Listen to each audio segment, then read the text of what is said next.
6 ឆ្នាំនៃការផ្សងព្រេងមិត្តភាពនិងដំណើរដែលមិនអាចបំភ្លេចបាន6 ឆ្នាំជាមួយនឹង Royal Enfield Cambodia សូមអញ្ជើញអតិថិជនទាំងអស់ចូលរួមនៅក្នុងកម្មវិធី Anniversary ដ៏ធំបំផុតនៅក្នុងឆ្នាំនេះសម្រាប់សាខាភ្នំពេញធ្វើនៅថ្ងៃទី 18 កក្កដាឆ្នាំ 2026 សាខាខេត្តសៀមរាបធ្វើនៅថ្ងៃទី 19 កក្កដាឆ្នាំ 2026 បងប្អូនអាចធ្វើការទំនាក់ទំនងមកក្រុមការងារយើងខ្ញុំសម្រាប់ការចុះឈ្មោះ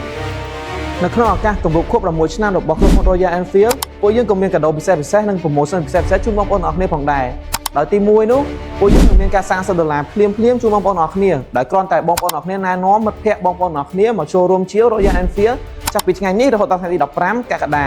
នោះនឹងបងប្អូនអរគ្នានឹងទទួលបានការសាង$40ភ្លាមផងដែរទី2ទទួលបាន$25 cashback ត្រឡប់មកវិញទៅលើការទិញ Apparel ទិញ Apparel $50លោកអ្នកនឹងទទួលបាន$25ត្រឡប់មកវិញដែលការផ្ដល់ជូននេះមានចាប់តាំងពីថ្ងៃនេះរហូតដល់ថ្ងៃទី19 កក្កដាឆ្នាំ 2026 ទី3ចំណាយអស់$100ក្នុងការទិញគ្រឿងលេង GMA ពួកយើងនឹងបន្ថែម$50ទៀតក្នុងការទិញគ្រឿងលេង GMA ការផ្ដល់ជូននេះគឺមានចាប់ពីថ្ងៃនេះរហូតដល់ថ្ងៃទី19 ខែកក្កដា 2026 ទី4ដែលបងប្អូនគ្រាន់តែធ្វើការថតរូបក៏ដូចជាផុសជាវីដេអូរៀននៅក្នុង Instagram